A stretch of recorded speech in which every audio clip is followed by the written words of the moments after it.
Is it legal for the police to lie to you? Sadly, under many circumstances, it's completely legal for them to do so.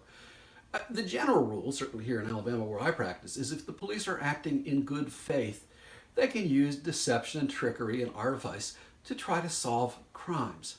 Now, one of the most common things that we get is the police will call up somebody and they'll say, "You need to come to the station to talk to us." Well, that's a lie. You don't need to go to the station to talk to the police.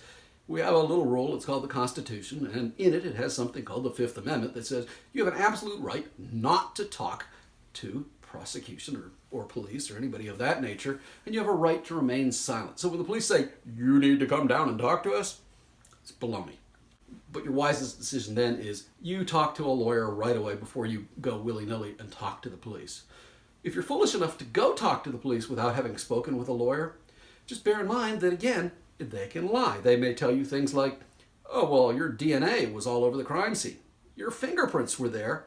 We got you on video. Oh, and by the way, the accomplice, he told us you did it." Now, none of these things may be true, but it may compel somebody to say, "Oh, you got me, I did it." In fact, and what's scary is it sometimes compels people who are completely innocent to give false confessions. A famous case in somewhere where it wasn't in Alabama, but where a poor young girl got murdered. There was 3 young men seen in the area. Police rounded up all of them. "You need to come down and talk to us." They separated them. And they told them a variety of lies. Things along the lines of, "You boys, you could be executed. You'll be spending the rest of your life in jail if you're lucky. Why don't you we can't help you if you're not willing to help us. The co-defendants gave you up. We got your DNA, all sorts of stuff. Why don't you just tell us what happened? We'll tell them that you were cooperative. Maybe you'll get off with you won't be spending the rest of your life in prison. Maybe you won't get executed," things of that nature.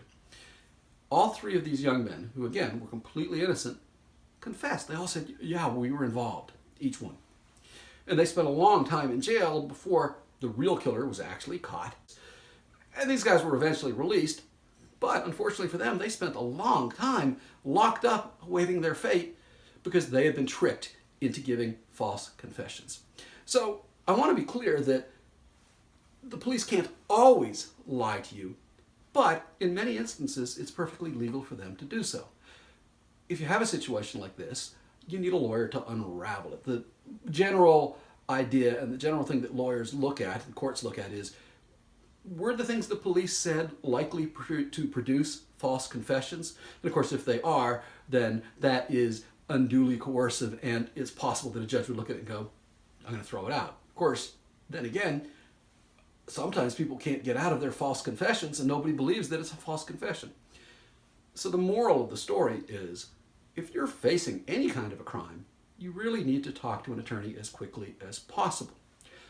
I do these videos to help people. I hope you've enjoyed this video. If you like it, if you'd be kind enough to give us the thumbs up and subscribe if you want to see more. I'm attorney Andy Siegel. I practice in Huntsville, Alabama. Of course, if you're in a legal jam and you want our help here at Siegel & Siegel, just give us a call. The phone number should be down there somewhere. Thank you for watching.